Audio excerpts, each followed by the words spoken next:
Tonight, the invocation was led by School Board Member Cliff Lewis, and the Pledge of Allegiance will be led by School Board Member Nathan Rust.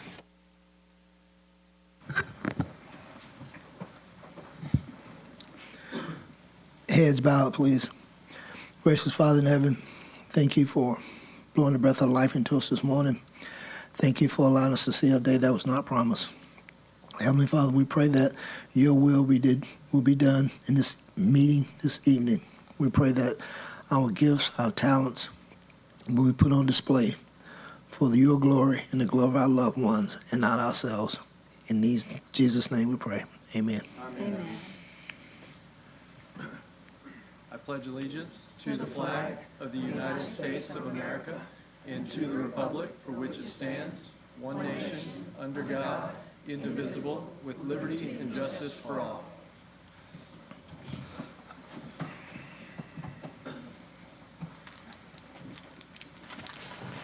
Thank you.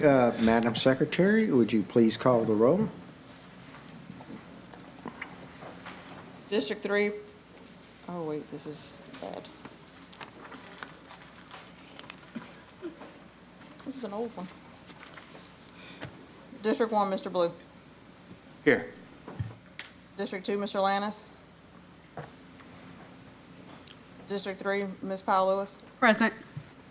District 4, Ms. Stewart. District 5, Mr. Lewis. Present. District 6, Mr. Russ. Present. District 7, Mr. Goettig. Present. District 8, Ms. Sule. Present. District 9, Mr. Martin. Present. We have a quorum. Thank you much. We now move to item B1 for information only, the Fiscal Transparency Report. Does anyone on the board have any questions or comments regarding this report? Seeing none, we'll move to item C1, receive information, school board presentation by Broadmoor High School.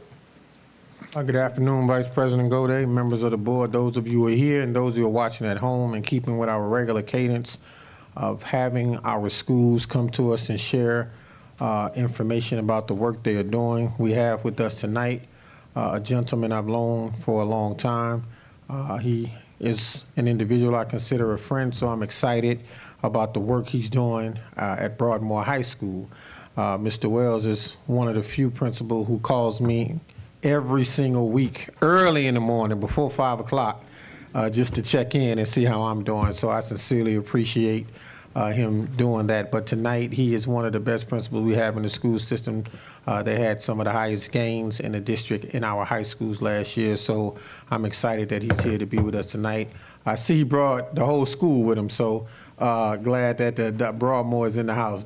But at this time, we're going to hear from Principal Robert Wells. Let's give him a round of applause.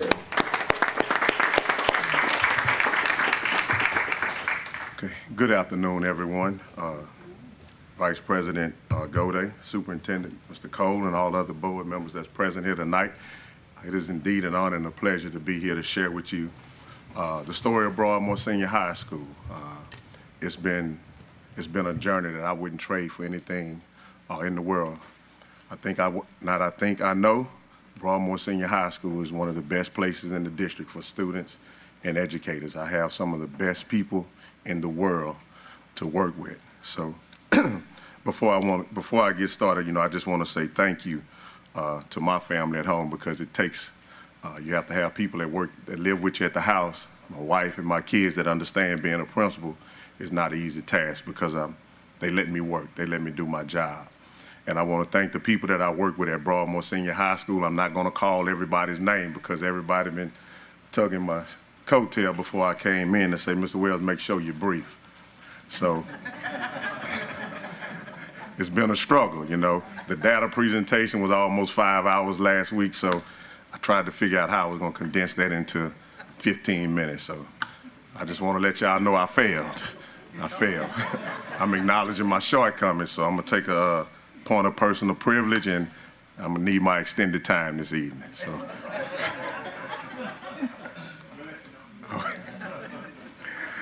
Okay, so again, you know, I'm honored to be the principal at Broadmoor Senior High School and serve the people and the students that I work with and our stakeholders. So our mission statement is everyone, every day, committed to growth, excellence, achievement, and lifelong learning. This is what galvanizes our work at Broadmoor Senior High School. It's something we communicate to our parents, to our students, and to the teachers who are teaching our kids every day. You know, excellence is not the same for everybody. It looks different. So our goal is to encourage each and every one of our educators and our students to get better every day.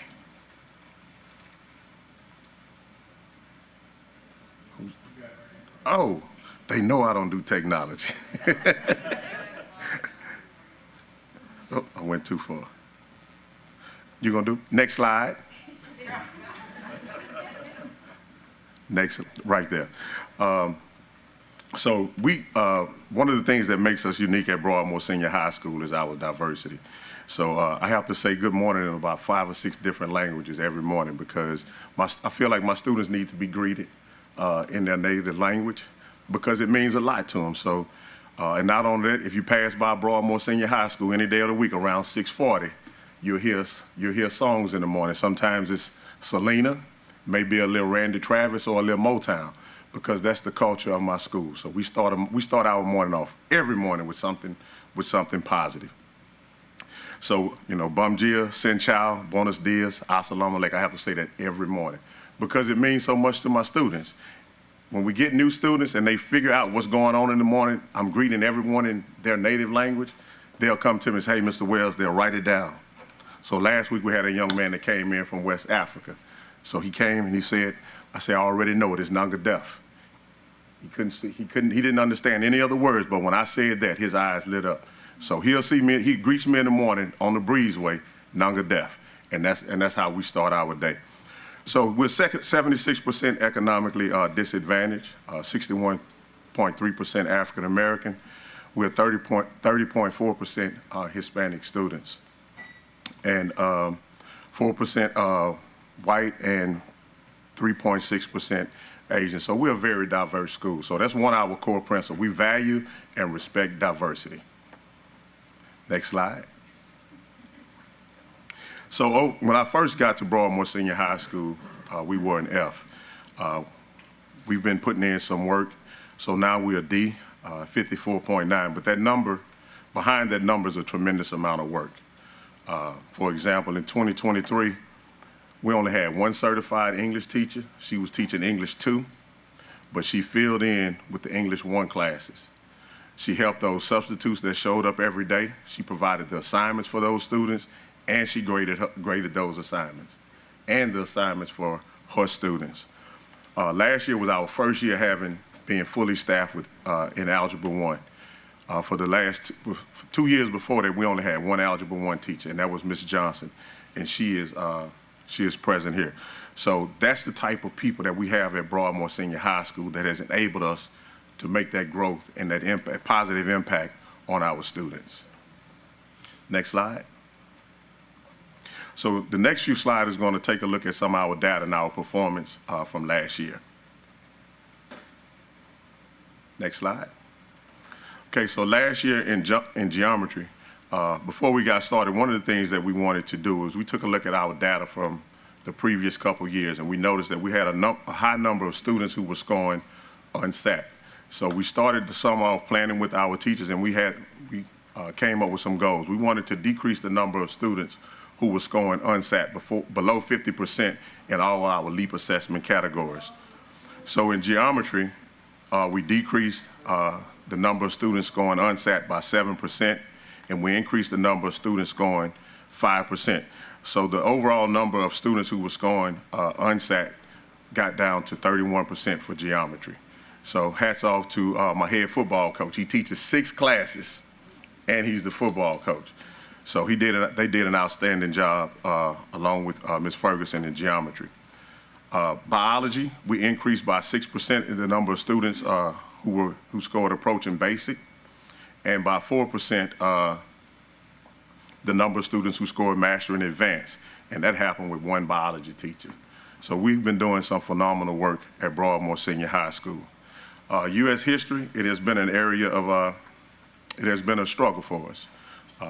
Last year we had a new teacher in U.S. history, but she was so dedicated. She came early, she stayed late, and she made a difference in those kids. She decreased the number of students who scored unsat by 5%, and increased the number of students who scored master and advanced by 5%. And that was the first time since I've been at Broadmoor Senior High School that we had students who scored master and advanced in U.S. history. Next slide. I think I'm moving too fast. So, okay, so Algebra 1, we decreased the number of students who were scoring unsat by 13% in Algebra 1. And again, last year, guys, that was our first year being fully staffed. We had 2 teachers in Algebra 1 for the first time at Broadmoor Senior High School. And you can see the evidence of their work. We increased the number of students who were scoring approaching basic and basic by 13%, and the number of students who were scoring master and advanced by 6%. Okay. English 2, again, we increased the number of students who were basic by 2%, mastery by 2%, and advanced by 1%. So, you know, English 2 has been an area of growth. It's an area that we're concentrating heavily on with our students, and last year we did well with it. So we're still working, and you know, so again, we're getting better in that every day. Next slide. Okay, English 1. I think this was one of the areas we had our biggest increase in. We decreased the number of students scoring unsat by 20%. That went from, and it was originally, it was 54% scored unsat the year before. So we decreased that by 20%. We increased the number of students who are scoring approaching basic and above by 6%, basic by 14%, and we held steady in mastery and advanced. Next slide. Some of our other highlights. ACT work keys. This is one of our areas that we concentrated heavily on. So we started planning for ACT and ACT work keys during the summer. The year before, we only had 41 students with a qualifying score in our ACT index. So we started implementing interventions and remediation in our senior classes. And as a result, we had 106 seniors with a qualifying score in our ACT index. So we're changing the culture. We started our efforts to get students registered for the December 13th ACT. So as of today, we have 244 students that have registered for the December ACT test. And we recognize that it's only 8.5% of our SPS with the new calculator, but it means so much more to each one of my students who have a dream and a desire to go to college. So we haven't relaxed our effort in that index because it means so much to each one of those students. Last year, we tripled the number of students who earned IBC's industry-based credentials. Our students earned over 600, they earned 676 industry-based credentials last year. With our freshman success, we have 80% of our kids are on track with coursework. So we wanted to take that a step further. Students they can pass the classes, but it doesn't mean anything if you have 80% of your students passing classes and they're not passing their LEAP assessment. So we embedded interventions. We started our LEAP tutoring to make sure that we close that gap. We wanted to close that gap between the number of students who are on track with their coursework and also on track for graduation. So we did some work around that. So 70% of our ninth graders are on track for graduation with their LEAP assessments and 80% on track with their coursework. So we're closing those gaps for our students. Next slide. So what does Broadmoor High School offer? We offer the dual enrollment classes. We have students, our students have earned over 200 and some credits for dual enrollment. This year we started our early college academy, and that's a partnership with Yes Academy. So we identified 25 ninth graders and 25 10th graders. And the goal is to grow those students between 1 and 3 points, starting with the December 13th ACT test. So those students will they stay twice a week, and they get support in ACT. The goal is to try and get them early exposure, and from that December the 13th test, we're going to start providing them remediation and intervention around the areas that they struggle in. We also have CTEC, law studies. Last year was our first year offering law studies. We did a partnership with Southern University with the Marshall Brennan Project, which is the moot court, and it was our first year. We won the regional title, and we also won the national title. The national title, the competition, that competition involved over 240 kids from across the country, and it was held at the Russell B. Long Federal Courthouse. So Ms. Abby Alvarado was the winner for the national moot court competition.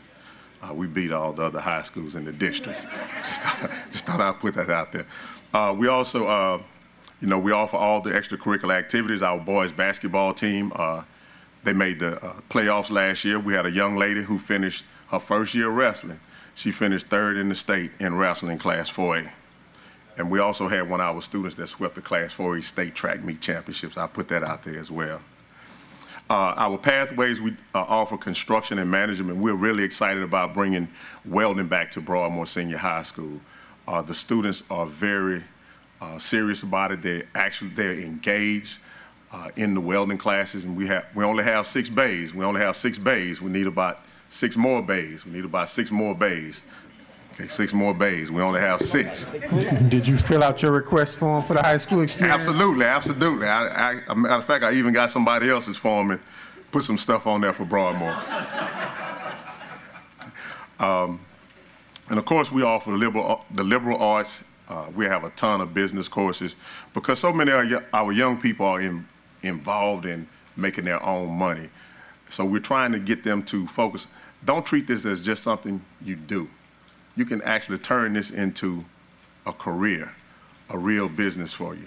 So we're focusing on developing that with those kids.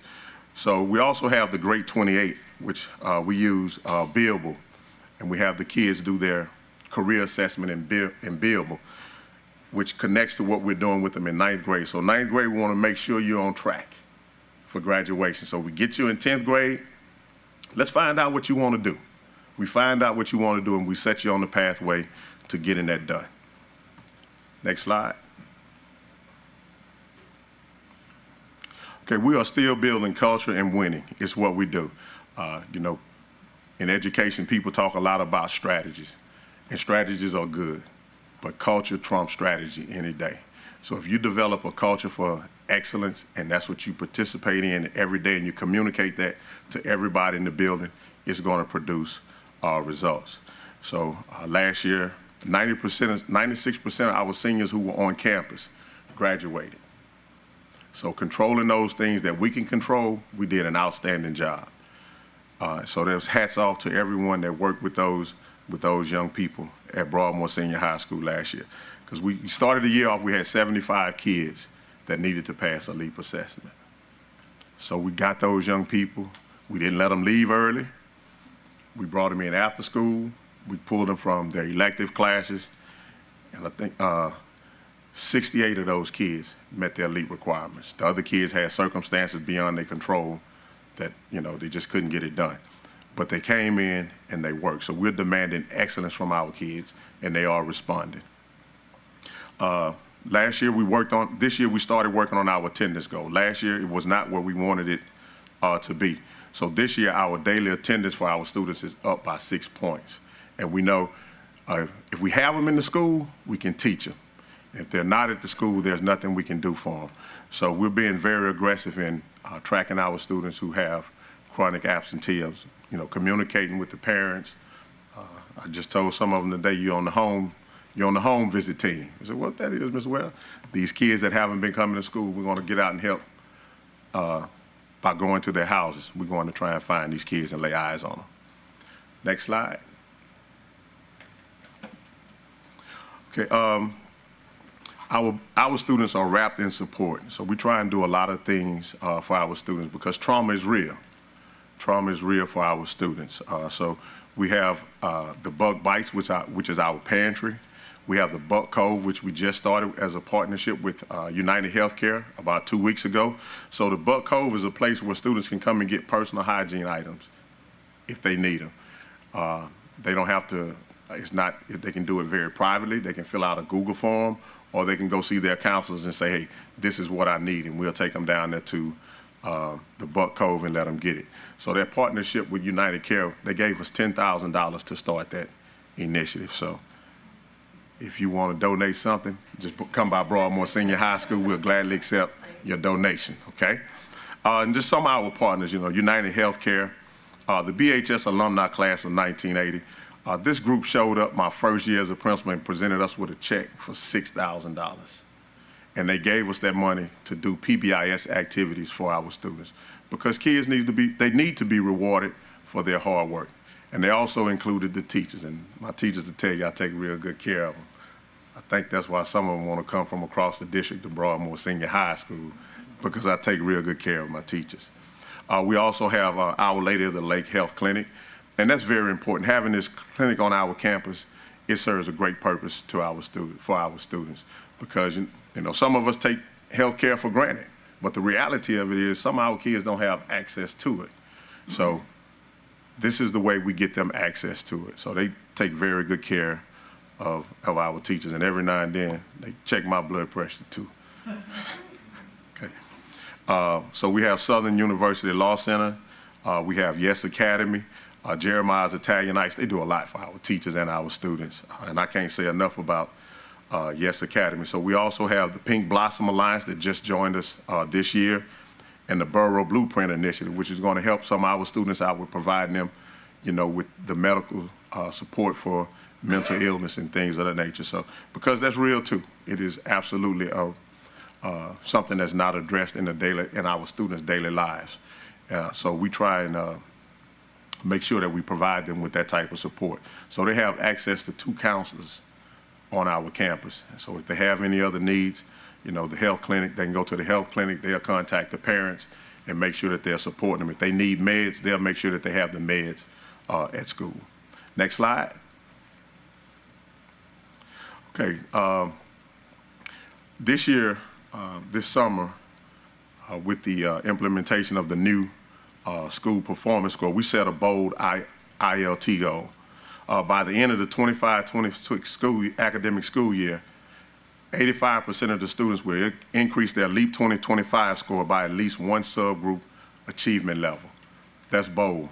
We're going to aim as high as we can. So what we did, we started with our educators. We explained to them the new rubric, the new model of how school performance scores are going to be calculated. We went through in-depth professional development around achieve and the grow components. We had them actually sit down with their students, their incoming students, and calculate those students' growth targets. So they did that. They understand the importance of where the students are and where we need to get them to go. Now we're in the process of communicating that to our students, because that's the only way we're going to meet this goal. Everyone has to know what their part is, and that's what we're doing. The teachers understand their role, we're getting parents to understand their role, and the students are embracing their goal. So we will achieve this goal by teaching 100% of our scholars, 100% of the curriculum, 100% of the time, helping each individual to exhibit mastery performance while meeting their individual goal. We are going to be relentless in our pursuit of excellence at Broadmoor Senior High School. Next slide. So this is our action plan. So last year, again, this was our first year being fully staffed in math and ELA. We're regularly visiting our teacher classroom and providing them timely feedback. And our teachers understand this is not a I got you. The goal is to improve teaching and learning for everybody at Broadmoor Senior High School. We're using data to drive our instruction. We're not just walking around just saying, well, we're going to do this today, we're going to do. No, everything is driven by data. It's driven by data. We're providing the professional development for our teachers. This year, we had a bold new idea because Superintendent Cole has given me something to fight with. I have 4 instructional specialists. Okay, so we looked at our walkthrough data from last year, and what we did was we aligned every teacher on our campus to an instructional specialist based upon their area of need from the previous year's observations. And they also, every teacher has an instructional specialist and an administrator that's assigned to them. And then we'll start our data presentations based upon their content next week. So we are supporting our teachers toward increasing the number of students who are proficient. We also had district content support. We had district support last year. Mr. Cole pushed everybody out of central office, and we benefited, okay? It was great, though, because it was not just about the support. It was about communicating that, hey, we don't walk separately in this work. We walk together in this work. So it sent a message to my teachers. Well, who is this? So Mr. Smith was on our campus for quite some time. We enjoyed having Mr. Smith. Mr. Sam, he came out and did lunch duty for us, okay? And then we had our blitz. Ms. Levatino came out and did our blitz for 4 days. So it was great having that district support last year. It meant a lot. Seeing people who we normally wouldn't see, and I'm just be honest, to come into your school and say, hey, look, we're here to help you. It went a long ways. So if anybody else want to come out, just come on. We have some work for you to do. Board members, we'll take you too, okay? The biggest piece is, the student ownership of learning. We have more students who are actually engaged in school, not just showing up. We have students looking for us. Hey, I want to get into a dual enrollment class. When is tutoring started? Hey, I signed up for the ACT test. When is ACT prep starting on Saturdays? So they are looking for what we're doing at Broadmoor Senior High School. And I tell you, we're excited about the growth that we had, but the change and the shift in the culture with the kids is what we are most proud of, because they're buying in. They are buying in, because the other part of it is I'll find somewhere else for you to be successful too. So they know that. Next slide. Our leadership philosophy, each day our parents send us the very best of who their students are. And we don't focus on what our students know, what they know, or what they don't know. I tell my teachers, we're gonna focus on the talent in the building. The talent in the building is the most important component of what we do. So don't worry about who they are, how they come to us. Let's focus on the talent that we have to change their life and produce better outcomes from them. And again, our mission statement is everyone, every day, committed to growth, excellence, achievement, and lifelong learning. So I cut out about 50 minutes of my presentation. If you want to hear the rest of it, please pass by Broadmoor Senior High School. We'll be welcome, to sit down and have a conversation. Would you come to our school? Come see what we're doing over there. Thank y'all for this opportunity. Thank you, Mr. Wells. Mr. Wells, do you want to acknowledge your team that you brought with you? Would you like them to stand and acknowledge your team? Can I call them out by name? Be brief, yeah. Be brief. So we're going to be brief. We're just going to stand and acknowledge everyone for Broadmoor Senior High School. Dr. Sumo, Ms. Malbrook, Ms. Weatherby, Ms. Calvin, Ms. Johnson, Mr. Thompson, Ms. Monoghan, Mr. Good, Ms. Walker, Ms. Bologna Sims, Ms. Raymond, Dr. Green, Ms. Wilson. Ms. Wilson always trying to go high. What about your people over here? You got them? Oh. Now, I got to go get my glasses, Ms. Wormsley, Mr. Dearborn. Yo. Thank you all for coming and being with us this evening. Let's give them a round of applause. Thank you. Don't run away yet. Don't leave yet. Okay. Board members might have a few questions. Come on. Yes, Board Member Powell Lewis. Mr. Williams, I just want to say. Wells. Wells. I always call you Williams for some reason, but Mr. Wells, I do apologize. No problem. Thank you. Thank you.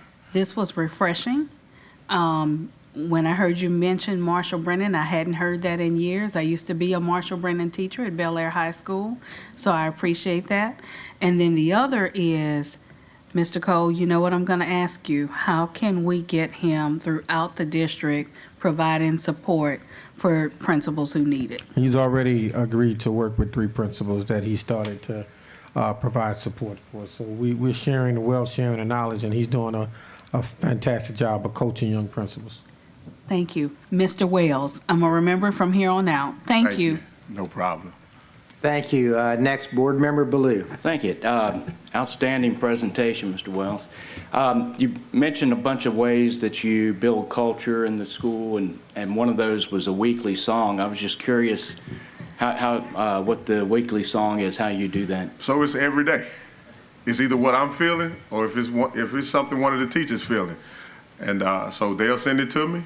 You know, if it's something that's appropriate, we'll play it. Last week I recorded them. I played the theme from, what was it? It was, I Had the Time of My Life. And you should see the teachers out there in the hall singing and dancing to I Had the Time of My Life. Yeah. So even the neighbors know it. They know it. Oh, you played a song. We hear the voice and now we hear the music. So it's just something to relax people in the morning. I never know what people are going through when they come to their school in the morning. So I try and give them a break. I get there early, and I find a song that I think that they'll enjoy. And most of the time, some of the teachers will send me something through a text message or email. Yeah. All right. Thank you. Thank you. Board Member Lewis. Mr. Wells, congratulations. You know, Thank you. We spent some time together last year. High school is all about the learning experience, but combined with that, you're creating a student-centered school. And that's the experience that kids remember from high school. So carry on the good work. Thank you. Will. Thank you. Thank you. Next, Board Member Lannis. Principal Wells, Yes, sir. my right ear is not too well. How many bays you said you need again? 6 more. 6 more? Say it 6 twice more. so I get it down. 6? 6. All right, we got you. I just need 6 more. Thank you. Board Member Martin. Thank you. I want to join everybody in congratulating you on the work you're doing. We appreciate everything that y'all are doing. I just want to emphasize to our superintendent, I think the thing that bothers me about the past and what you said is how difficult your school has had to get certified quality teachers in there, and your school has a lot of kids that need the best help we can offer them. And so I just want to encourage us, and I know we've done a lot of things over the past 2 or 3 years to provide incentive pay for teaching at schools where the most help is needed. I just want to encourage us to continue to be really, really laser focused on the hiring process in the summer to find you the full component of the teachers that our students need. We greatly appreciate this year. Superintendent Cole and his staff provided us with a mentor teacher, and we also were provided with an additional instructional specialist. And I also used a little title money to help out with the instruction because we need the support. So we had the funds, and that's what I invested in the people to make the difference in the lives of children. Of course, we had Project Seed, but we know what happened with that. But we're still fortunate to have that instructional specialist with us as well.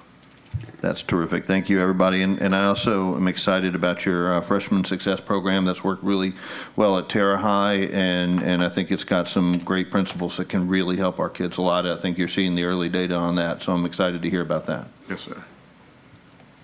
Thank you. And I put myself in the queue. Again, congratulations on all the good work you and your outstanding staff has done, because I know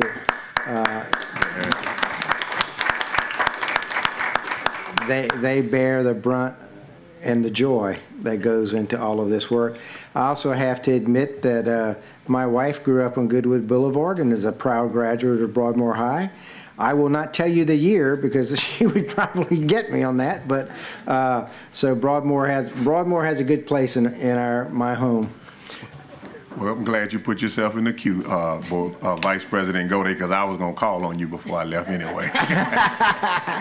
The other thing, in light of all of this and the good work it's doing, and I know we look at tax plan things, and my memory is that there's a pretty big, significant project for Broadmoor High School Yep. that doesn't require transitional space. It does not. And so, you know, we need to keep that in mind and see if there's some things we can do to move that up. Speak. Because I know that, I know for a fact that your auditor. That's your staff. They got to be your staff. You know, many people don't know this, but Broadmoor High School still does not have an air-conditioned auditorium. Sure does not. And, you know, to me, in this day and age, that is hypocrisy, because we have all these schools with that. So, and so we really need to pull that up. So I can go home tonight after I got my plug in for Broadmoor High. I greatly Thank you. appreciate the plug. Thank you. Thank you. Thank you, Mr. Wells. Next, we had a minor issue on the agenda that we left something off that was supposed to be on. And so I would like to ask the board for permission to allow Lean Frog to do a presentation on the data project that they've been doing. Before we can add the item, is there any objection to having there's no vote or anything, just a presentation. Is there any objection to having a presentation from Lean Frog? No objection. Do we have to do the presentation now, or we can go into the items and do it afterwards? I think you, are you on the time schedule, Mr.? I think he's on You a, can say Mr. you say you he's on a Did you- time schedule. Okay, that's cool. Okay, that's fine. That's not a problem. I was just asking. Thank you. Yeah, I know he didn't, but I mean, he told me early on he need to get to the airport. I know. Yeah. That's all right. I said it for you. It's okay, take your time. So the floor is yours, Mr. Hendricks. You think I'm a long speaker? Is the presentation loaded, or maybe you don't have it? Okay, so I'll speak from memory. So what we've done so far is we've completed 11 school-based dashboards that range everything from facility facts to enrollment to academic performance to staffing, funding sources, even getting all the way down to utility bills for each school. The way the dashboards work is they, in most cases, all have a map that you can select your school site. You can group a set of schools. You can pick by zip code. You can even pick by board district to look at all those schools and how they're doing together. You can filter down to one, or again, any group of schools that you would like. Each one of those dashboards of those 11 have a lot of detailed data regarding each of those topics, like enrollment, for instance. Instead of just seeing the number of students in a school, it gives you the complete breakdown, all the way down to regular education, special education, gender, and everything you would need to know about that school to understand it. Outside of those 11 dashboards, we have another 7 district level dashboards that let you see the district as a whole. And in several cases, there's 3 that we only have good information from you guys on because it's detailed information. But the other ones, the other 4, we actually have a set of comparatives where we have comparatives from Louisiana, similar sized districts to you, Caddo, say Tammany, and so forth, that you can see how you guys have done over time. And all of these dashboards, we try to go back 15 years worth of data. In some cases it's not available. We do have 5 in all cases though. So you can see how you guys have tracked over time compared to those other districts. We also have a Southeast component that have districts that are similar to Baton Rouge across the Southeast, so you can see how you're performing there. And then we have national, a set of 3 districts that are national. So you can flip to do comparisons between how the system is doing overall in comparison to those peers, both state, regional, and national peers. The other thing we have completed at this point is we have put together a complete data dictionary that lists each field not only does it say what the data is and what it should be, the characteristics of the data, whether it's a number, a percentage, or so forth, but it also gives a URL connection to where to go grab the data, to pull it in, and it tells you the timing of when that data should be pulled in and the dashboard's updated. The next steps for the project to complete the project would be at your next board retreat in November. I'd like to do some training with you guys and get you all set up so you guys can log in and start seeing it and understand how to manipulate it to really dive in and understand the data. I'll be working also with the technology team and rolling out instructions on how to update those dashboards on an annual basis so that they can be updated. Oh, there they are. Okay. There's an example of the school day dashboard with a map and then, of course, the details there. There's the example of the system school district level dashboard with the Louisiana comparatives, the state comparatives pulled up. So you can see, you notice how you can see over time, and then you can dive into details about each state. And there's an example of the data dashboard. So the data dictionary, which again, it gives you everything you need to really understand not only what the data is, where it comes from, and how to add to the system in the future.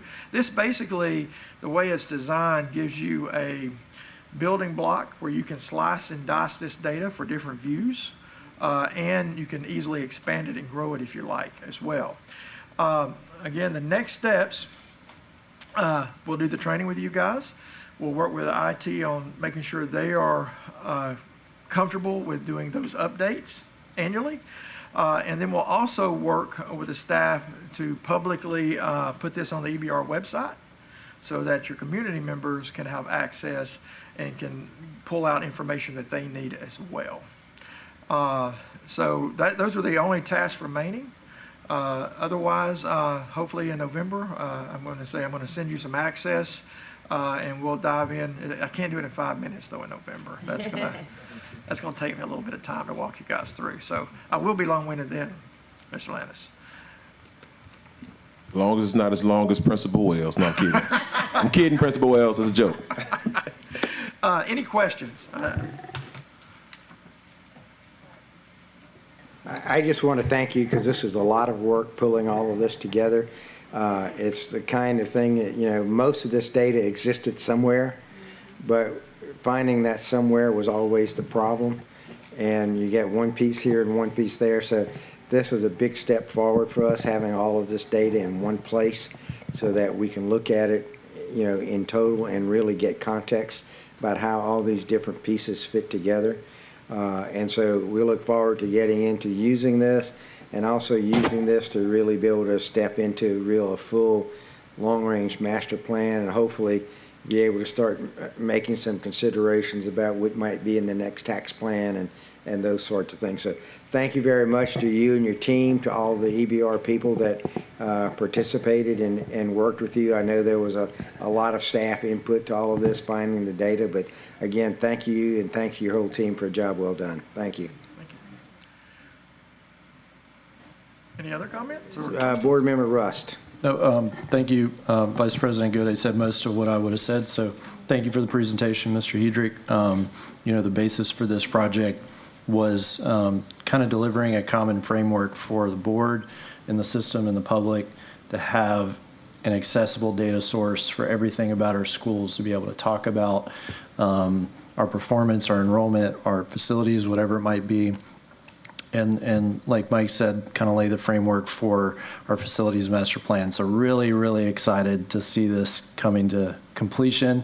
And I know it was a lot of work, so we really appreciate that. Thank you. Thank you. And my apologies, Board Member Rust. I didn't see your name. Board Member Powell Lewis. Thank you.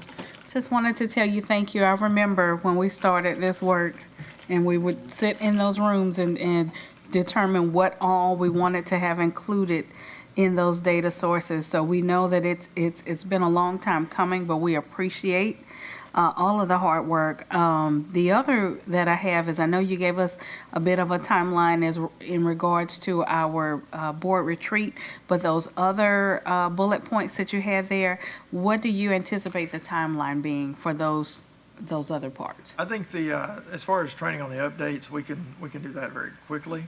I don't want to commit your technology department on the posting, but I will work with Amy. They're amazing though, but okay. Again, I'm not saying they can't go fast, but I don't know what you've committed them to already. So I'll talk with Amy and we'll nail that down. But shouldn't be months out. It's more probably 30, 45 days max, if that makes sense. Thank you so much. Thank you very much. You guys have a good one. Thank you. Thank you. Now we move into item D1, resolution bond purchase. Consideration of a request for the approval of the bond purchase agreement for the sale of $40 million limited tax bonds, Series 2025, and to adopt the resolution providing for the incurring of debt and issuance of the bonds, thereby authorizing the issuance and delivery of the bonds and related matters. Are there any public comment from the present audience? Seeing none, we do have an online comment. There's one online comment by Mr. James Finney. This resolution seems premature in the absence of a list of specific projects that can't be funded with funds already available. When I get a credit card application in the mail, I don't automatically apply for the card, borrow the maximum allowed, then decide how to spend my newfound illusionary wealth. That's it. Thank you. Next, we'll go to the board. Board Member Lannis.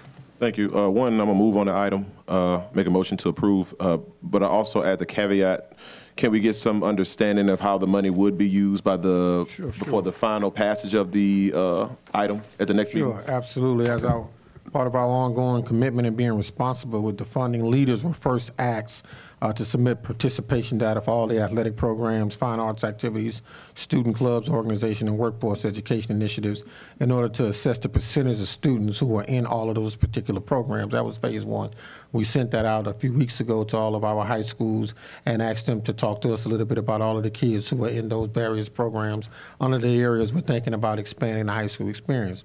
And then the next phase, the principals are being asked to specifically identify the spaces, the facilities like the 6 bays, and the materials and support to strengthen the programs where they're serving the most students.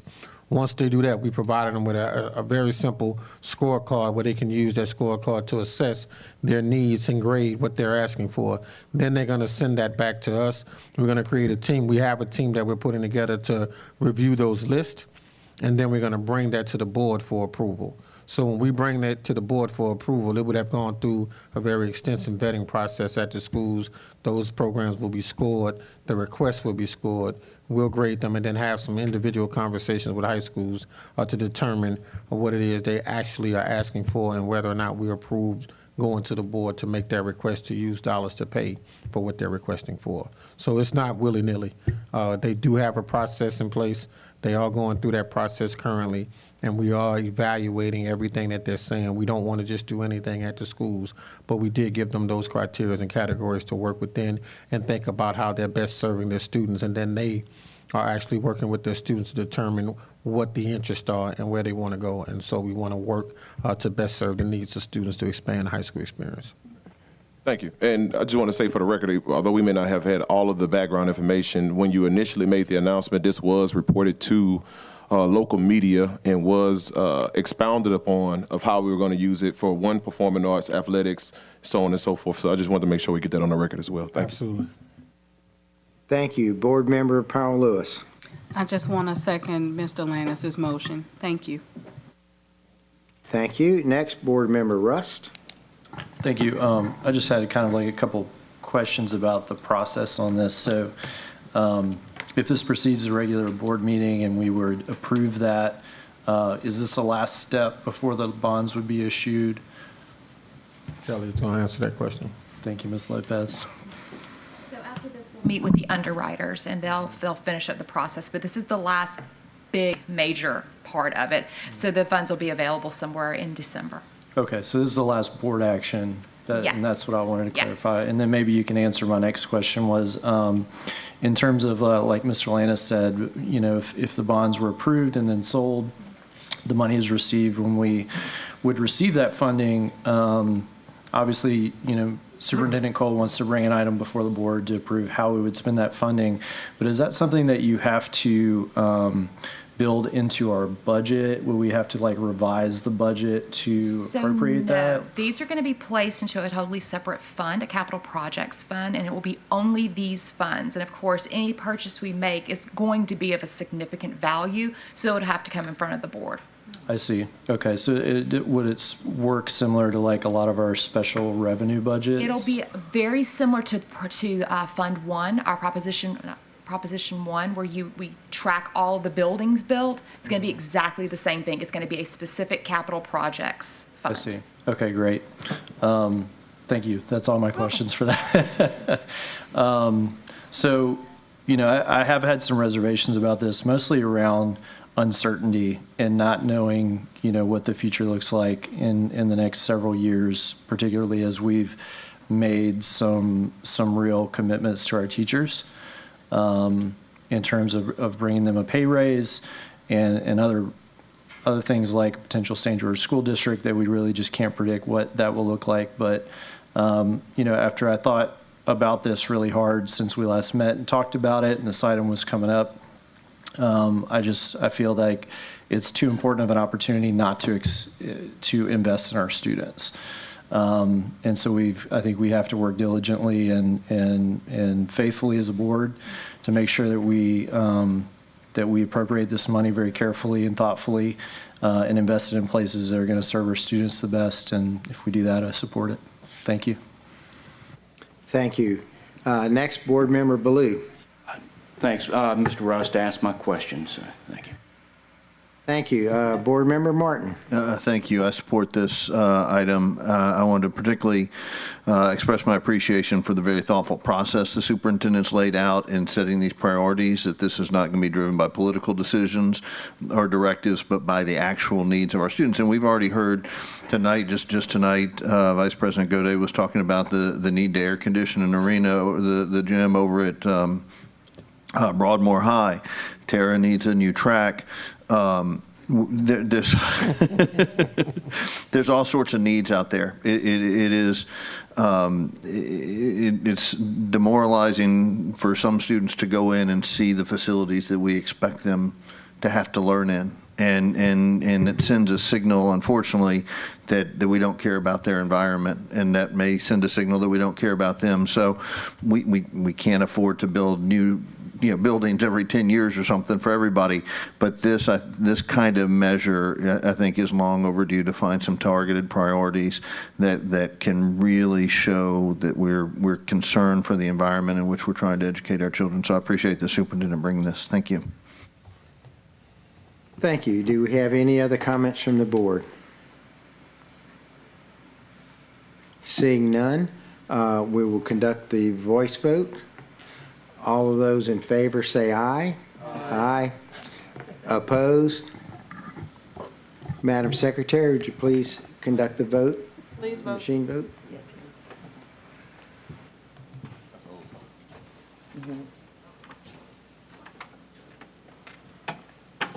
The motion carries. Thank you. We now move on to item D2, resolution millage. Consideration of request to adopt a resolution for the purpose of leveling millages effective on the 2026 assessment roll as required by law. I have no public comments. Any in-person comments? Any comments from the board? Mr. Lannis. Thank you, Vice President Gaudet. Kelly, you don't have to come to the mic. This is going to go on in April, this particular millage? No, this is not a vote. No, it's not a vote. So we Okay. do this every year. This allows us to continue collecting the taxes. We have to be on the rolls. Gotcha. Thank you. Thank you, Mr. Lannis. Any other comments from the board or questions from the board? Move favorable. Moved by Mr. Martin. Second by Ms. Stewart.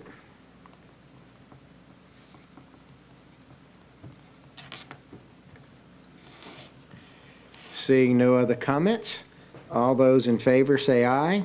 Aye. Aye. Any opposed, say nay. Madam Secretary, would you please conduct a machine vote? Please vote.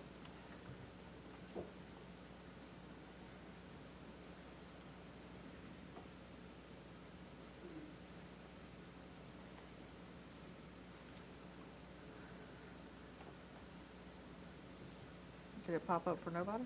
Nope.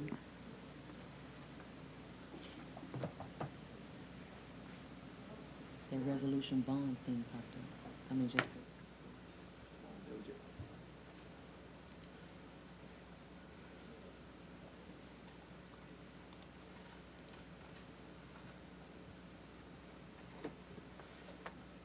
Still nothing? I'm trying to refresh and just, See, I can't see your vote. Let me refresh. bear with us. There it is.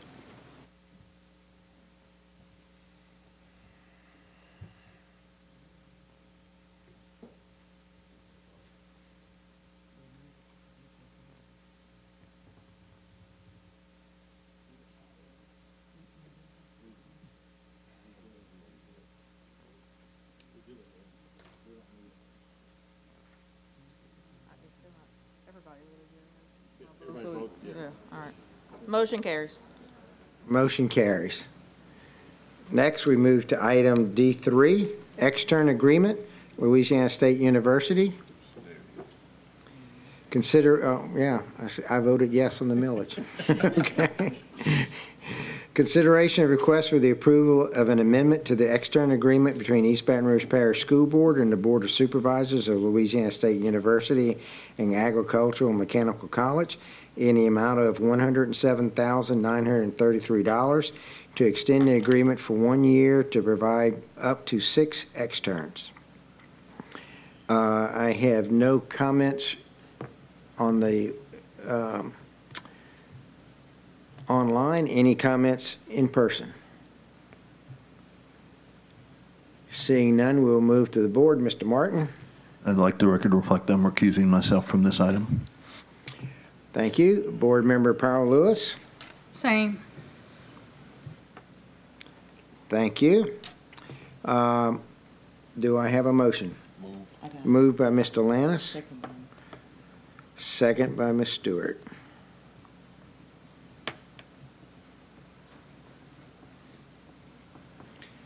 Any other comments from any board members? Seeing none, all those in favor of the motion say aye. Aye. Any opposed, say nay. And now we'll conduct the electronic vote. Please vote.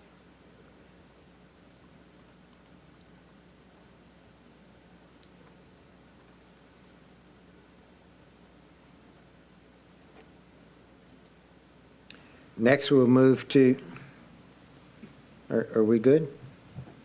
Sure. Next, we move to item 4, professional services contract, Data to Instruction Academy. Consideration of request for the approval of a professional services contract between the East Baton Rouge Parish School Board and Data to Instruction Academy in the amount of $81,836 to provide professional learning workshops. Are there any comments from the in-person public? There are no comments online. Any comments from board members? Mr. Lannis. Yeah. Thank you, Vice President Gode. Quick question. My question is surrounding performance, or how do we monitor performance for these particular workshops? I know we do quite a bit, but at the end of the year, how do we go about assessing whether or not they're working or not, or whether or not teachers are effectively picking up any of the tactics or effectiveness from those workshops? Good evening, and thank you for the question, Mr. Lannis, because I'm excited to answer it. Short-term and qualitatively, we did a series of evaluations from the first 2 parts this summer. The average response was a 4.9 rating out of 5 from principals and the +1 that they brought. We followed up with one we created and asked, what would you like to see next? Over 90% of the participants asked for this workshop. When I did a call with principals this week and I forecasted that we were bringing this to the board, the chat lit up with excitement. As we do the data reviews, we're seeing language from these workshops applied to practice, which is exciting us as a team, and we're seeing direct and indirect influence. But to your point, long-term, our scores.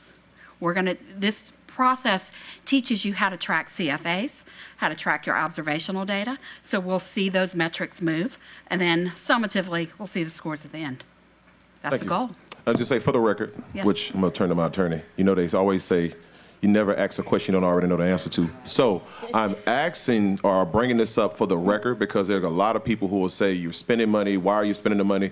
I just wanted to be explained on the record why we are doing it, why the workshops are important, who is requesting these workshops, the way the public understands why we are voting on these particular items. So thank you, Ms. Okowski. Thank you. I appreciate the question. Thank you. Next, Board Member Powell Lewis. Thank you. Yes, ma'am, I do need you to come back. My question is, will this be required or is this optional for participants? And is there a stipend or anything attached to it So for participants? it is a 3-part series, and the way we set up in the beginning was for a principal and a +1 ILT member to join them. So what Williams is doing and her team is doing for the month of October, pending your approval, this will replace their principals meeting and their professional learning for the month. So they won't be pulled out of school more than one time this month. And so it's the end of the 3-part series. Okay, thank you. But we have had some ask about training other members of the ILT, and we'll explore that once we get the whole group trained. Okay, thank you. Move to approve this item. Thank you. Motion by Ms. Powell Lewis. Do I have a second? By Mr. Martin.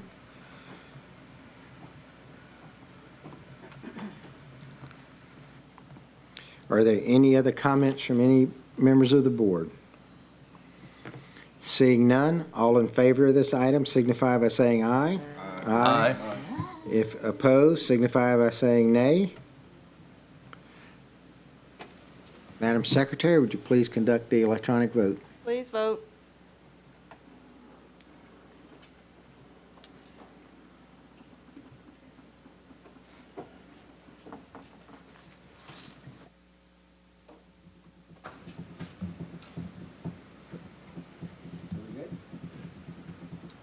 I'm waiting on one. I didn't vote.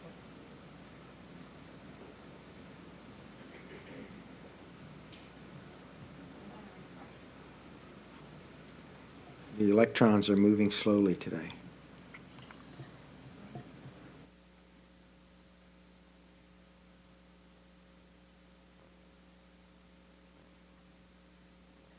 The motion carries. Thank you. We now move on to item D5, Charter Policy Revision, HA.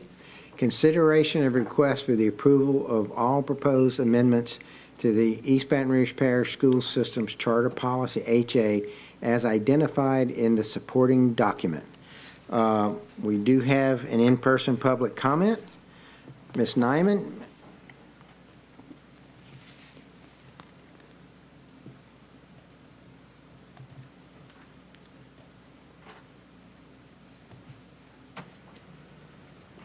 Good evening, Tanya Nyman, parent of 2 graduates of East Baton Rouge Parish Schools and a longtime advocate on education policy here in East Baton Rouge Parish. That might be easier. I'll just kind of squinch. So yeah, you have this item on the agenda, and this is the supporting document. Everybody can see it's 146 pages. to determine if y'all are going to accept or reject all of those amendments, proposed amendments. And I'm standing up here, I tried to see if I missed a meeting or a presentation or any kind of extensive discussion about the contents of that document, and I don't think I did, maybe I did, and of course, under the new rules, which I objected to, I haven't heard any discussion about this item. I do know that it gives me yet another opportunity to play my broken record yet again, which is that charter schools, as authorized under charter school law, Louisiana's charter school law, are systematically eroding the democratic control of our public school systems. And they do that by being governed by boards whose members are appointed.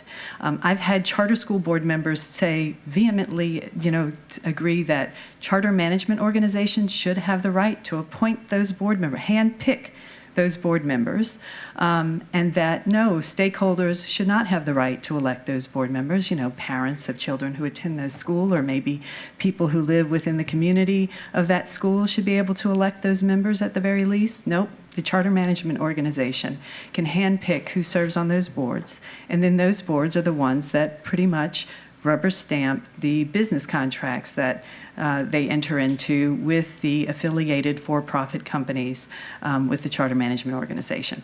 So this is an erosion of actually genuine public schools. And I'm going to give everybody a little bit of a acknowledgement. Most of this is being dictated by Bessie policy and the state legislature, which I just want to further reiterate is an erosion of the democratic control of our schools, because y'all don't even really have a say in this. This is a farce. Y'all, in order to comply, have to agree to all of these rules passed down. And I have 15 seconds to sort of point out the ways in which it is further eroding local governance of our public school system. Me being here is just a symbolic gesture. And I hope more people within the community understand that this is the way in which, it gets paved over into an autocratic governance structure. It's not often just with people raising arms. Sometimes it's just a lot of bureaucratic detail. A bureaucratic coup, if you will, is what we see in this law. So I object. Don't know what y'all can do about it, but I hope at least some voices will be raised in opposition. Thank you. Thank you. Next, I'd like to go to our general counsel just to explain, since there's a couple of parts to this as we're going to be voting. So I'd like for our general counsel to explain how this will proceed. Good afternoon, board members. The next three items are connected but separate in consideration by the board. The first is the general charter school policy, which was enacted back in 2018, and the board will tonight be seeking extensive revisions to. That will be the first vote you take. The two following items are select parts of that policy that the board will consider because additional discussion was requested around those items for an additional vote. So you'll be first enacting the general revisions to the policy in place. If you look at the backup document, there are blacked out sections of the backup document. Those two sections are actually the select pieces you'll be discussing in the second and third votes. And so the first, as I said, the first item is an approval of the entire general policy with all revisions as the board has pretty much agreed to, followed by two additional votes. And I'll take any questions. So the initial vote will not include the two sections that are in the next two items? That's correct. Okay, thank you. I think that was one of the things. And maybe I should have said it that simply. I apologize. Okay. Thank you. Board Member Lannis. Thank you, Vice President Gode. I'll try to be frank or candid. I have a lot to say about several of the policies that we're going to discuss tonight, but I'll wait till the appropriate time. The question I'll ask right now pertaining to this particular policy is this absolutely necessary? I'm going to frame that at you, Board Attorney Shamlin. Is this policy absolutely necessary that we approve this tonight, these revisions? And the second question is, if this policy passes but any of the other ones fail, what's the effectiveness or the impact of that? I guess I answered the first question by saying I think it's the necessity is based on what the priority of the board is.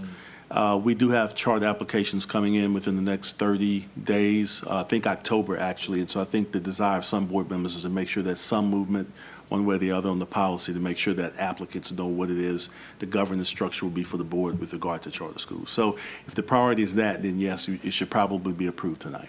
Okay. I mean, understood. I'll just close with this.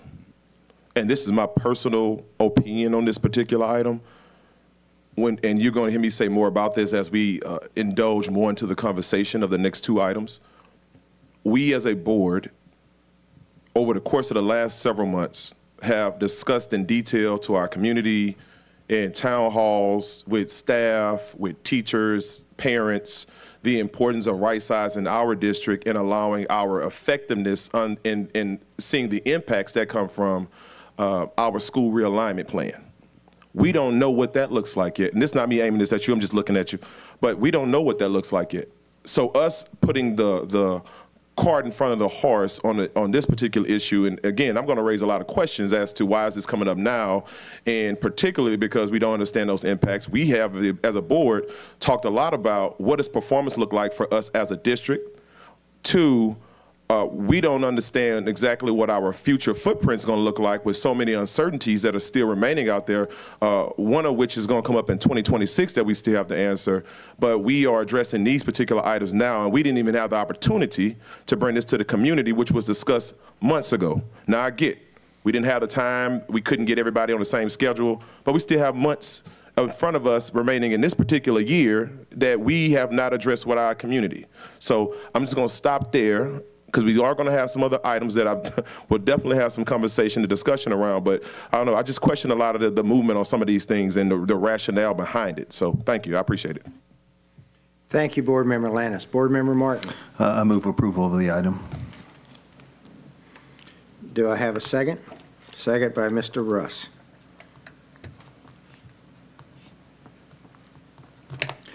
I'm going to put myself in the queue just for a second. I just wanted to, I share some of the concerns of Mr. Lannis, but also I think 95% of what's the changes in this are changes by state law. And so it's things that we really have zero control over. I can promise you, I and Mr. Chambliss can agree that I have read through this at least 3 different times from cover to cover. Going through this to understand what's in there. And one of the reasons things got a little bit slowed down is just trying to digest the volume of what's in there. But when you get through it, the vast majority of this is things that the state legislature has taken out of our control. And so, you know, again, this is moving away more and more and more from local control of schools. But it is important that we have a policy. It is important that when we have renewals come up, that we have a common policy that all charters are going to be held to and work with. I think that is something that is very good to eliminate confusion. Whether you agree or don't agree, at least everyone knows what the rules are. And I think that's very critical for when we go through that. So with that, I will be quiet. Are there any other comments from any other board members? Seeing none, all in favor of this item, please signify by saying aye. Aye. Aye. Any opposed, signify by saying nay. Please vote.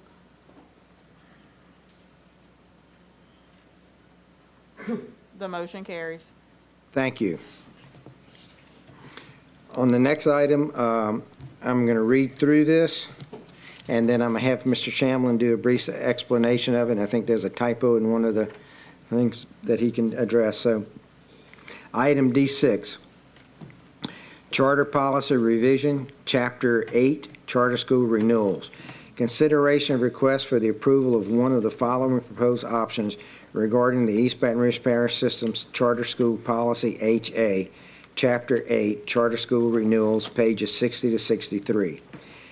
Option A, amending the standards and terms for the charter school initial and subsequent renewals for the district authorized Type 1 charter schools as outlined in supporting documentation.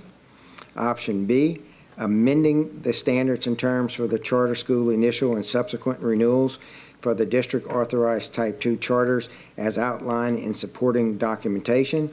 And option C, maintaining the current standards and terms for the initial and subsequent renewals for district authorized type 1 charter schools. And so the process I think we should use on this is, and I'm going to turn it over to you in a second, but we'll take comments from the public first, and then we'll go through and look at the options, and someone can make a motion for one option or the other. If that motion fails, we'll allow a vote on a different option until we have an option that passes. Okay, does everyone understand that? Yes, sir. Okay, thank you. Board Counsel Shamlin. I'll be anything you need me to be, Mr. Miller. Yeah. 3 options are before the board tonight. The first option is proposed by the superintendent, and what this item essentially does is it sets terms, criteria for the length of a charter contract as given to an operator. And there are 2 tables, and the area that Mr. Gode referred to earlier, the first is the initial renewal. The second table should be subsequent renewal. We'll make that correction going into the regular meeting. But the 3 options are option A, the superintendent's option, which begins with a 10-year allowance to schools that are A's and then flows down in the table that you read online. The second option proposed by Board Member Gode offers the initial 7 years and then an additional 3 potential if all expectations are met. And then it flows down for B, C, D, and F schools. And then option C is a vote to keep the current charter terms as they are. And that is a 5-year allocation to an A school. And then it flows down B, C, D, and F as is laid out in the table. I can take you through what each school gets if that's the request, but it's detailed in the table, and I'll take any specific questions.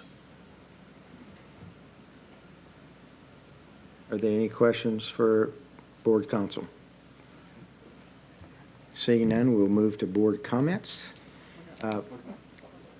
Public comments. I'm sorry. Thank you very much. Ms. Nyman.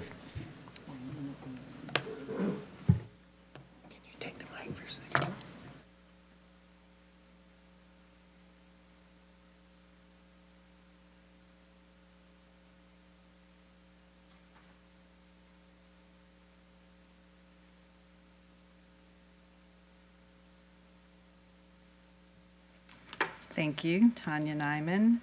Okay, so since y'all broke this up into 3 items, does that mean I get to come back on each item where y'all take a vote, or do I only get my 1 3-minute set? Yeah. Amazing how that works out. Okay, so one of the reasons why this comes up is that, okay, you're proposing to not only strengthen the democratic oversight of the local board of the charter schools, you're actually proposing to weaken it after we've already discussed the myriad of ways in which there's very little oversight to begin with. When you also put that into conjunction with some of the changes forced by the state, you can see where the problems really come up. Because one of the things people forget is that charter schools were originally, their justification was that they were supposed to serve students who were economically disadvantaged, and that therefore any charter that was opened in the district was supposed to mirror the demographics of the district in which it existed.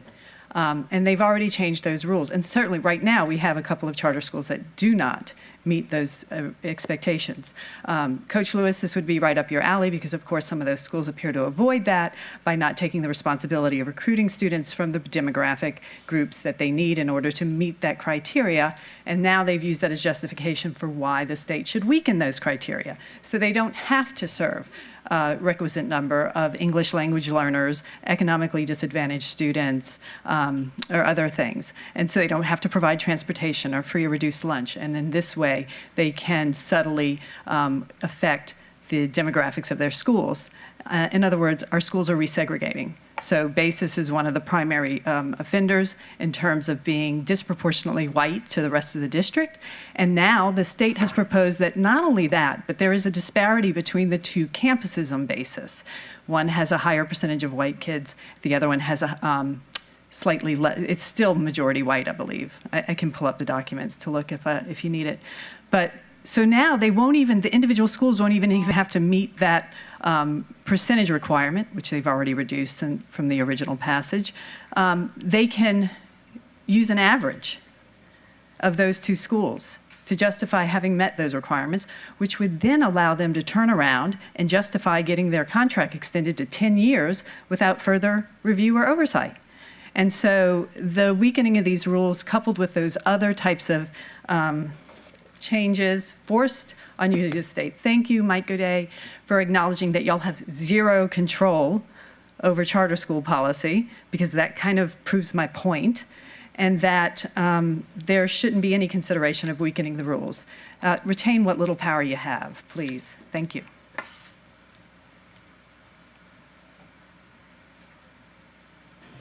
We have no online comments. Okay, Board Member Lannis. Thank you, Vice President Godet. All right, here we go. In this particular item, I'm going to use my full time. And I'm trying to collect my thoughts around the conversation that needs to be had on this particular item, because I want to come back to something that I said a few months ago when we originally did town hall meetings, and I said specifically that I would support our realignment plan as long as the conversation is about how do we fix and retain the schools that we already have.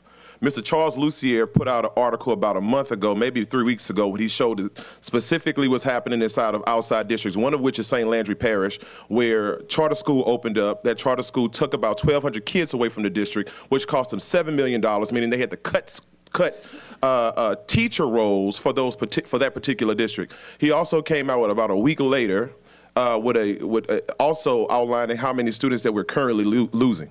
Now, I'll go back to what I just said when I started off this original conversation, which was when we talked about the realignment, we talked about how is it going to right-size schools for EBR. And if you come to me and you tell me now, and I said specifically again that the conversation cannot involve charters because you're going to be, it's going to be counterproductive and counterintuitive to the plans that we're trying to do, which is one, to grow schools, and two, slow down any decline in enrollment that we see happening across our district.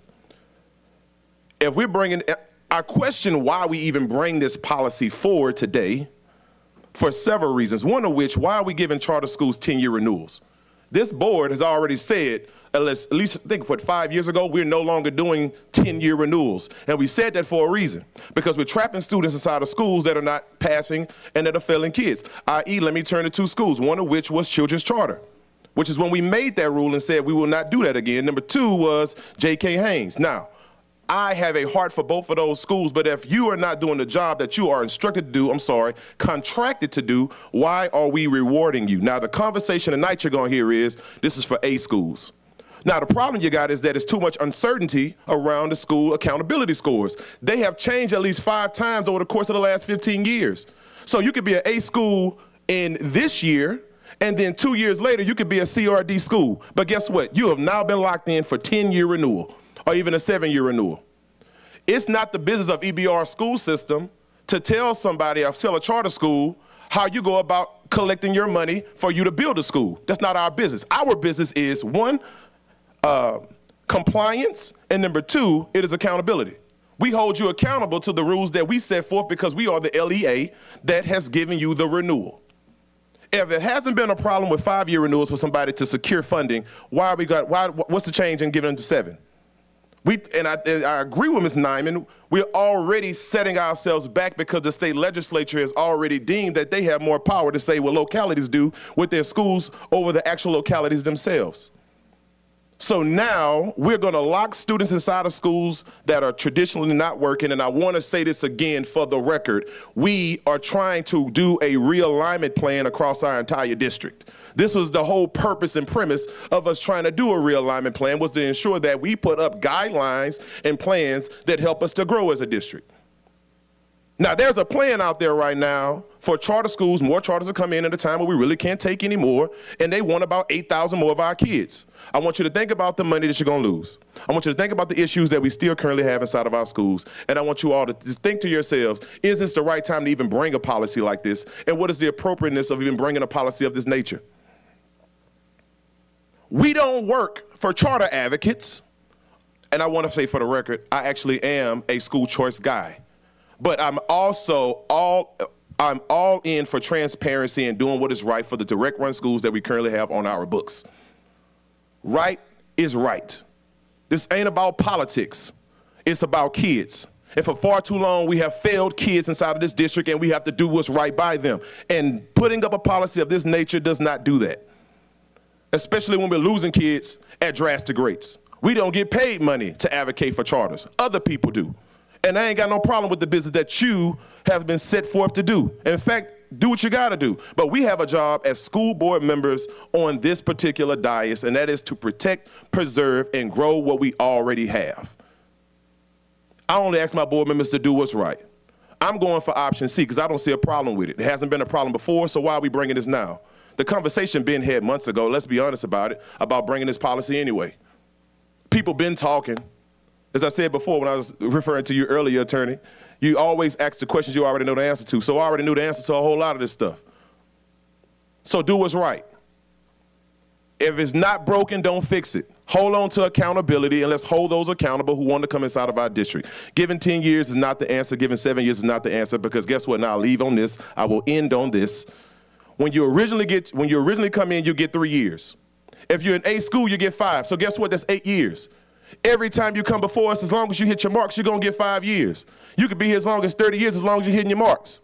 But we're going to lock people in at 10. Why? Because of the uncertainty of what's happening at the state. Come on, stop playing the games. Let's do what's right. I'm voting for option C. Thank you. Thank you. Board Member Martin. Did he make a motion? Okay. Then I move approval of option B. Option B.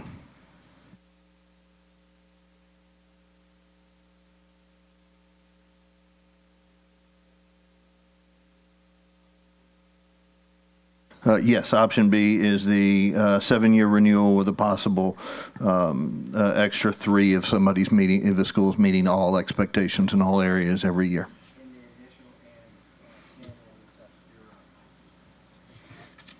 And 10 in the subsequent, right? That's the, yes. Okay, thank you. Do I have a second for a motion on option B? Mr. Rush. Okay, Board Member Sule. I support option B. I did have a clarification question in regards to what Board Member Lannis was sharing. So can we at any point bring a charter back before the board, even if it's within the 7 years, if we believe there is something that needs, like if they start to fail? The policy as the policy as currently enacted would require revocation of a charter, and their conditions you'd have to look at not just performance but some other areas as well. Right, but we can at any point. You could bring it back for consideration. Correct? Yes. Okay. Thank you. Point of information. Under the circumstances that something like that takes place, because we've been through this before where we tried to do revocation, the only charter that has done so, from my understanding, correct me if I'm wrong, was IDEA. They had bond issues, which is why they wanted to get out of the charter. Correct me if I'm wrong. I don't want to speak to facts I'm not clear on. I'm not sure why the idea wanted to you don't have to answer that question. I just want to get it on the record. But there have been a number of schools over time that either surrendered their charter or we had to consider revocation upon. Correct. IDEA was one that I believe all schools have surrendered their charters up to this point. I don't know that we've ever taken a revocation action to my knowledge. And that's the point that I want to make, is that we can say that we can bring them back before us, but the problem that we have is that, one, how are people going to vote for it if you already have your mind made up? And two, when have we actually put revocation into effect? You don't have to answer that, Attorney Shamblin. I just like to get things on the record, that's all. Thank you. Okay, the motion on the floor is to adopt option B. Be clear with everyone. Are there any other comments regarding the motion to adopt option B? I have a question. Yes, ma'am. Okay, and I do apologize. I think I was in the queue, but I'm not. I'm sorry. Okay. Mr. Shamlin, my question, when I heard you answer Ms. Sule, you said the current policy allows for revocation, but what about these other options, option A, option B? So when I said that, the board, remember, this is the cow. We have a policy that's currently enacted. Yes. You guys just voted upon revisions to that policy. Okay. That'll be enacted in 2 weeks. Both have terms for revocation included within them. Okay, okay. And thank I you. was just being probably more technical than I need to be, but yes, you can bring a charter for revocation under terms of the previous or the new amended policy. Okay. And for the sake of the public listening, just wanted to ask once again, just to be completely clear, that item 6 is simply based on the term or the years of the renewal term. Am I correct? Yes, the years of the renewal term. Okay, thank you. And I will put myself in the queue to ask you a question also. Just for clarity, so everyone understands, these are the policy by the board. It's not a law. We can change the policy whenever we want. And these numbers that are in these things are what the superintendent may recommend or the superintendent shall recommend, but doesn't necessarily the board have to accept. That's correct. And so, again, this is not a state law. This is the policy that we're putting upon ourselves. And as ourselves, we can change that policy or do so. We can add, subtract for different things as things come about. So just wanted to make sure people understood. Now, we need to try to follow this, but we need to make sure we understood that there is also flexibility in this. Thank you. Any other questions? Any other questions or comments from the board? Darius, Board Member Lannis? I went already. I want to offer a substitute motion to adopt option C. Okay. We have a substitute motion on the floor to adopt option C. Is there a second for that substitute motion? Second. Second so we have Lannis and Powell Lewis. My pen just ran out of ink. Can I borrow yours? Mike, what does that mean? I'm going out the door? Nothing, never mind. You got it. I was going to pick you, but she jumped into the microphone. Don't worry about it.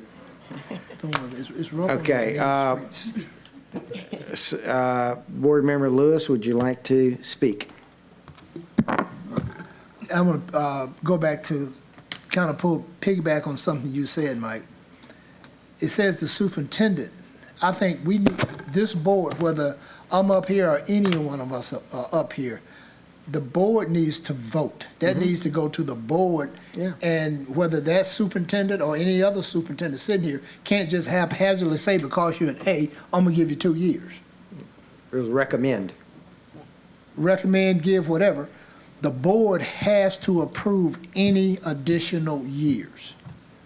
Now, Basis got 2 additional years last year, right?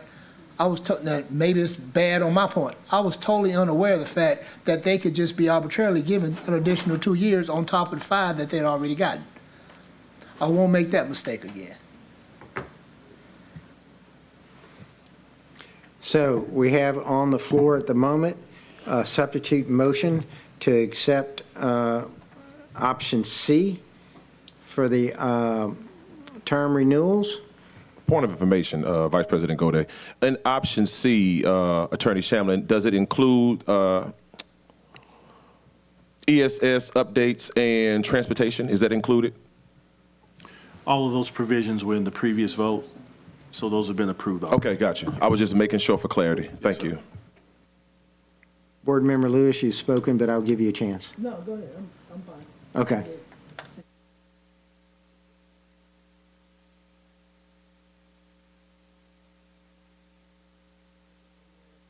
Are there any other comments from the board?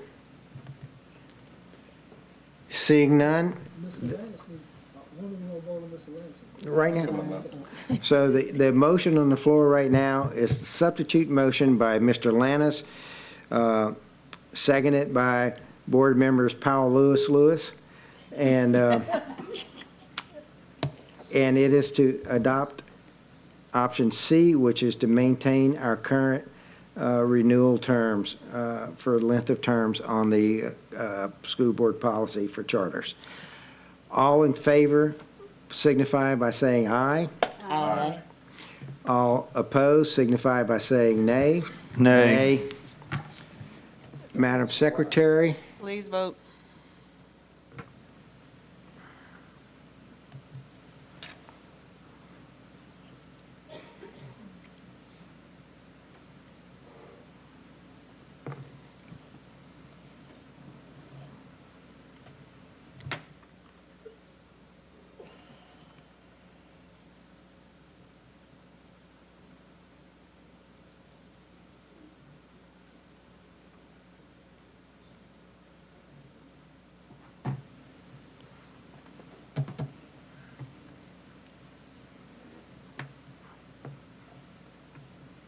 The motion fails. With the failure of that motion, we'll go back to the original motion, which is to accept option B. Are there any comments from the board on exception option B as listed in your documents? Seeing none, all in favor of accepting option B signify by saying aye. Aye. Opposed signify by saying nay. No. Thank you. Madam Secretary, would you please conduct the vote? Please vote. Vote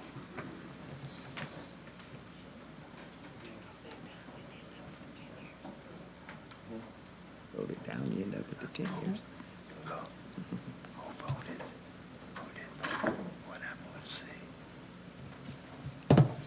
The motion carries. Thank you. Now we'll move on to item 7, Charter Policy Revisions, Chapter 8, Amendment to Locally Authorized Charters. Consideration of a request for the approval of one of the following proposed options regarding the East Baton Rouge Parish School System's Charter Policy, HA, Chapter 8, Amendments to Locally Authorized Charters, Material Amendments, Section E, page 79. Option A, authorizing material amendments regarding the addition of new grade levels or changes in student enrollment which result in enrollment in excess of 120% of the total number of students set forth in the school's charter for any charter school with a current letter grade of C or higher, or an equivalent SPS, or a current letter grade of D or higher, or an equivalent SPS with a progress index equivalent to a letter grade of A.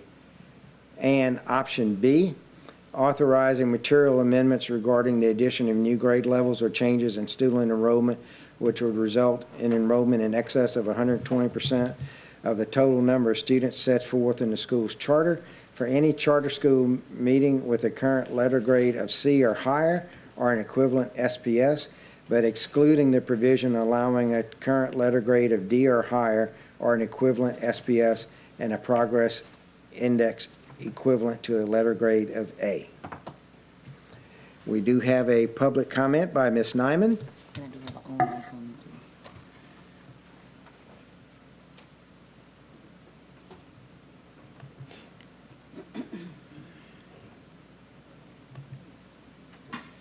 Hi, Tanya Nyman. So in addition to adopting the rules that the Louisiana State Legislature and Bessie has forced upon you without any so much as a quibble, and weakening the rules for charter renewals, as Board Member Lannis has pointed out, the accountability scores constantly in flux. As a matter of fact, let me just, something that I said tongue-in-cheek 10 plus years ago when I first got involved, is the only reason the schools weren't chartered before my children graduated was because John White, the then state superintendent, couldn't figure out how to manipulate that accountability score to try to claim that the schools in New Orleans were all doing remarkably well and simultaneously set East Baton Rouge Parish school system up for complete state takeover. Those scores get manipulated for a reason. They do every couple of years, and so his point about the 10-year term is very valid. And this, to allow, effectively what you're doing is allowing a charter school to open another charter school without even submitting a proposal. 120%, that's a whole separate school. That's a whole new school. So it's a further weakening, a further erosion. The appearance of a democracy where there is none should cause alarm and grief and sadness for everyone. And so I'm very sorry to see that this is even on the table. Yeah, vote no. Thank you.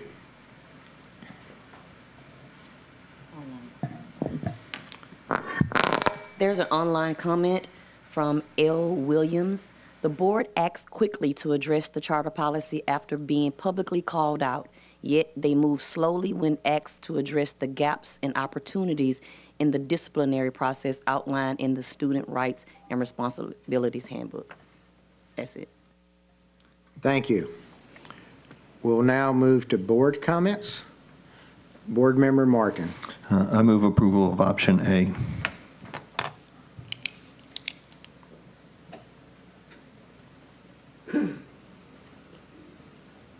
Is there a second? Second by Mr. Rust.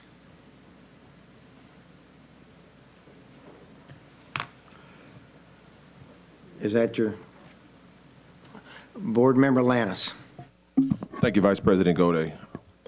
I can hold tongue on a lot of issues and a lot of things. Some may even go with some people say they probably don't even care because the votes are already made up however they want to vote.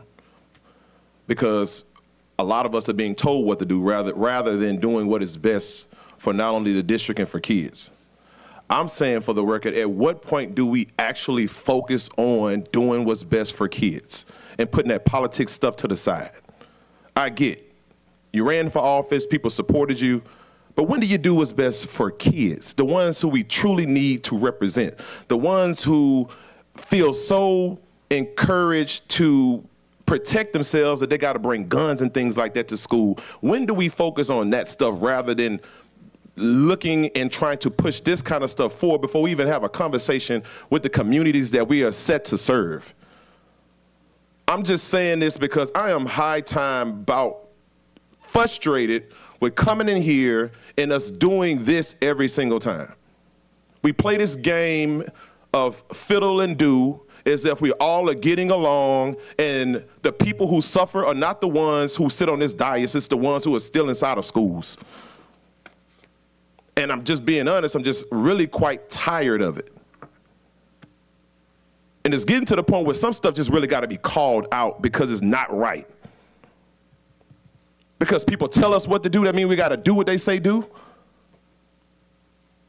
We talking about growing a district and we're going through, again, as I said before, realignment and things like that. I get we got to do stuff that aligns with the state. I get all of that. But I also want to say some of the stuff the state is pushing is not even right. Look at the people pushing the policy. It's not even bipartisan policies that are being pushed. It's partisan policies being pushed on localities, and we're being forced to vote on it. It's okay to vote no if something is wrong. Last time I checked, because we all like to quote Dr. King, an unjust law is not a law at all. But I'm not going to sit on this dais. I'm not going to sit here and just keep being quiet, not saying nothing, not calling stuff out, not saying what people are doing. Because at the end of the day, when I leave out of this seat, it's going to be well known that I fought for something before I left here. And it ain't going to just be for people who look like me. It's going to be for every child that goes and attends our schools, no matter what district they come from, whether it's District 1, District 2, all the way to District 9, because that's what's important at the end of the day. We got to stop selling people this false narrative that we're doing what's best and we know that we're not. And we could play that game all day long because it's politics. And again, as I said before, and I'm going to take my full time saying all of this because it needs to be said. At some point, we got to actually do something that works. I guess we're supposed to remain quiet about a lot of stuff we see happening. No, I'm not going to keep doing that. I'm not going to keep doing that. Not for the sake, because guess what? At the end of the day, the kids got to grow. That's what I care about. Next thing you know, next month we're going to be talking about approving and passing more charter schools. We just talked about this. Nobody is against charters.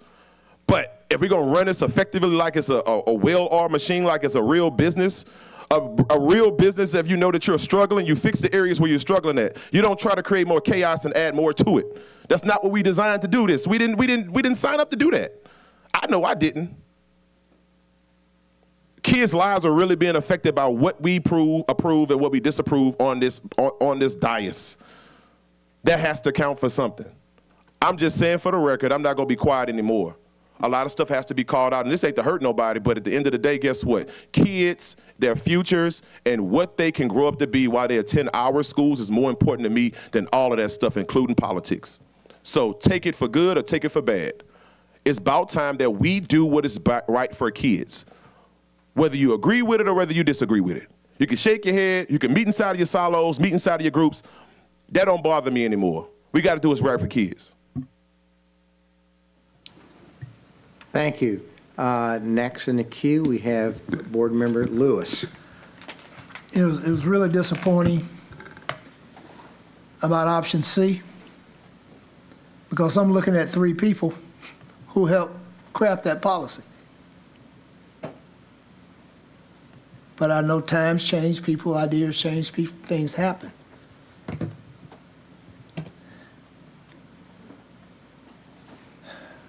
I was disappointed. The fact that we've got something in place that's working.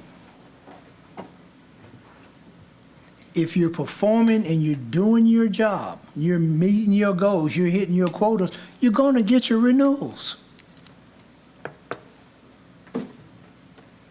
For years, I sat out there and watched this stuff go on up here, and I thought, man, I really want to get up there because I think I can make a difference. I don't know, maybe I have, maybe I haven't. But I really think that it needs to be about children. And I'll say this, and I've said it 100 times, I ain't anti-charter, I ain't pro-charter. I'm not anti-direct run, and I'm not pro-direct run. I'm pro-education. And you can't make me believe, you can't show me data that tells me some of the charter schools are outperforming some of the direct run schools. But it ain't about that. It's about everybody wanting their piece of the pie. I got data all over the place. Talks about how one group is not outperforming the other group. How some charters are outperforming direct runs in certain areas, direct runs are outperforming charters in certain areas. When are we really going to get busy about educating kids? Now, and I know this is a huge pipe dream. Wouldn't it be great if charter schools and direct run schools operated the genesis of what a charter school was supposed to be about? And that's collaborating with each other to find a way to move education forward for everybody? That would be great. The first time I set foot in a charter school, I thought that's what I was going in there to do. The first time I set foot in a direct run school, I thought that's what I was going in there to do. But we draw these imaginary lines in the sand, and everybody gets in their silos and they partner up and it's us against them. That ain't how it's supposed to be. Some of the greatest minds ever produced in this country were educated in one-room schoolhouses.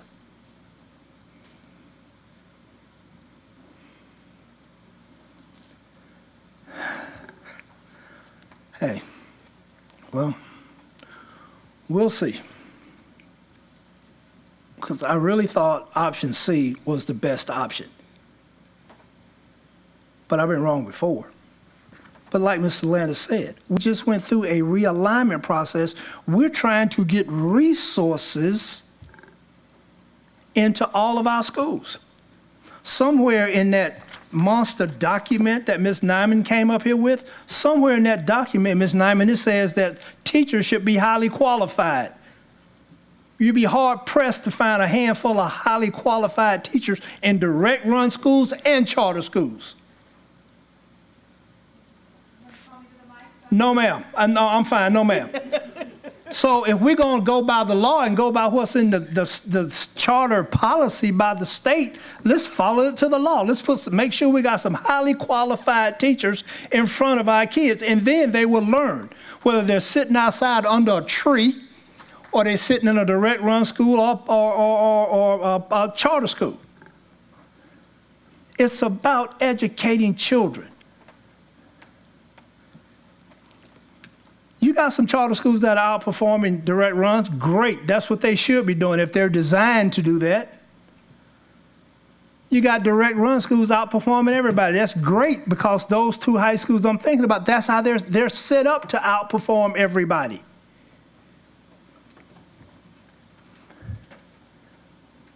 We had a ribbon cutting at BRCPA the other day. Selective enrollment.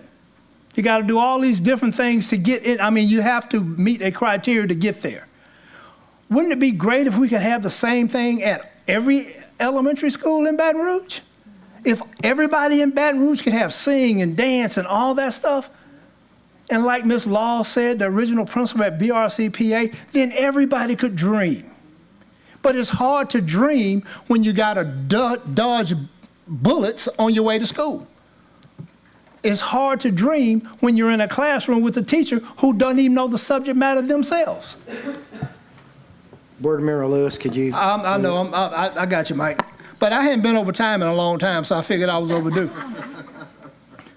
Guys, let's educate the kids we got. Let's do the best we can. Let's stop this us against them and just educate children. Because, never mind. Thank you, Mike. Thank you. Board Member Powell Lewis.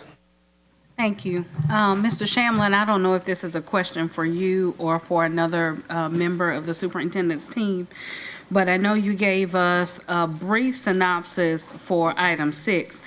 Are you able to do that for the options for item 7? Yes, ma'am.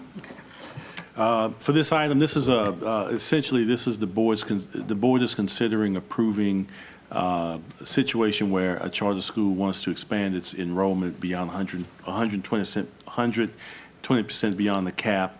The criteria for allowing the superintendent to make a recommendation to the board, who would then vote to approve that. Option A allows that to happen with a school that's a C school, or a school that's a D school but has a growth progress grade of an A.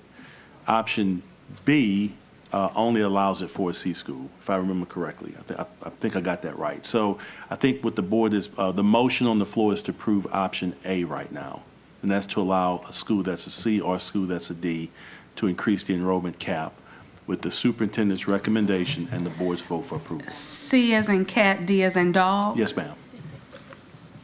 Thank you. Point of information. I'm sorry, Vice President. Point of information. We talked about revocation earlier in terms of a charter school. If there's a current policy that we have in place, let's say transportation, and certain school does not meet that threshold for offering transportation to said students, or let's say socio or economically disadvantaged students, which is supposed to be a reflection of the district that they serve, but they are not reaching those things, can we call those schools forward for revocation if they don't answer those charges? Or answer the call to fix those things, let me say that. Yes, you can certainly call the way the current policy is written, the board can call any school forward for a discussion on any issue it thinks needs to be discussed with school leadership. And that could happen either in a private meeting or in a public meeting. What's the process? A board member would make the request. Okay, I'll make the request for next month. There's a few schools that need to clean some things up. Thank you. Thank you. Board Member Rust. Thank you. So I'm supporting option A on this, and I want to give you an example to help you understand why. So this policy allows a school that would like to grow beyond their allowed capacity. And in order to do that, they have to have approval from the board. So regardless of whatever we decide tonight, this board, future board would have to allow this to take place. But I want to give you a great example is if we chose option B, let's compare to the lovely Broadmoor High School that just presented to us earlier that is doing incredible things, moving students as we've asked them to grow students, instilling a great culture. Let's imagine Broadmoor High is bursting at the seams and need to add more sections, more classrooms. They're doing so well that students are flooding in and they want to grow. Well, Broadmoor High is a D-rated school with a B progress index. That would preclude them from an expansion at that school. So the school that we just patted on the back and clapped for, a district-run school, would not even fit within the criteria of option B. So I support option A, which is essentially leaving the policy in the state that we've previously enforced it because we don't know what situation we could run into.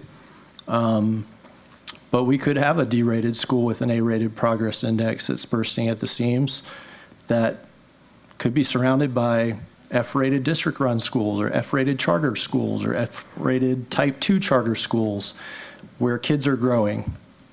And I want a future board to have the opportunity to decide for themselves if they should be allowed to do that. So that's why I support option A. Thanks. Thank you. Board Member Baloo. My question was answered already. Thank you. Thank you. Board Member Martin. Thank you. Mr. Russ summarized it quite nicely. I just want to point out this is not a referendum on charter schools. This vote generally is not a referendum on any particular charter school's performance. We've already adopted significant changes. Many of them I think we all unanimously agreed on, in the first, some aspects of the first policy that we adopted are forced by law. There are some positive movements in transportation and whatnot that I think have broad support from this board. This current vote is about one specific issue. Is it, can the superintendent, if there's a school like Broadmoor that has a D but is showing incredible improvement, has a A progress score, is the superintendent allowed to recommend that to us for renewal or not? That's the difference between the two options. One says if they're not a C or higher, the superintendent can't even recommend it to us. This is not controlling what the board votes on down the road. We can still deny it if we don't like it. This is simply what the superintendent is allowed to even suggest to us. And that's why I support option A. Thank you. Thank you. I've put myself in the queue, and I'm going to make a substitute motion to select option B. Second by Ms. Stewart. And the reason I'm doing that is I hear all the arguments about Broadmoor and things like that, but at some point, they need to concentrate on moving what they have up forward before trying to expand, is my view. And secondly, again, this is a policy. It's not a law. And if there's an extreme, unusual circumstance, then an exception could be made by any future board to do that. But by allowing a D renewal in policy would make it very difficult to avoid any litigation or anything like that if a D school was denied. And so that's the reason I'm going to be asking for a vote on option B, and why I think that is a better way for us to go into the future. Mr. Point of information.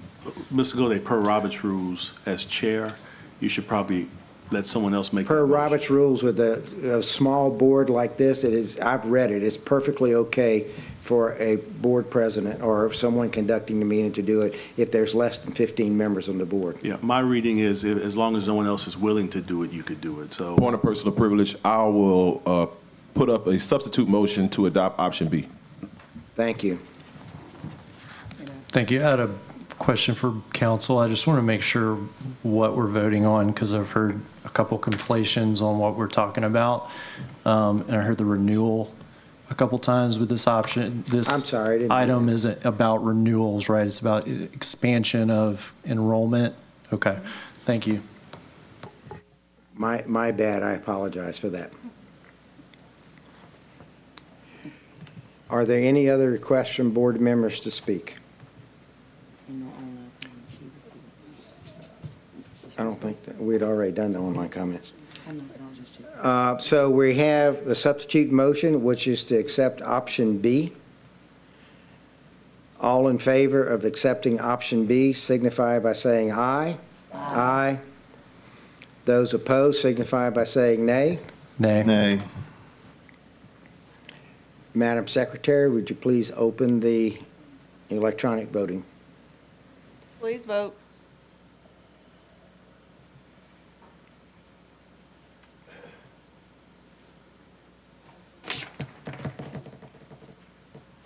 The motion carries. Thank you. Now we move on to item E, next meeting dates and announcement. Oversight Committee meeting to be held on October 6, 2025 at 5 p.m. in Conference Room A, Central Office. Some or all board members may attend. Regular meeting to be held on October 16th, 2025 at 5 p.m. in the Central Office Boardroom. Mr. Lewis, Board Member Lewis? We adjourn. Thank you. You gotta go home, but you gotta leave here.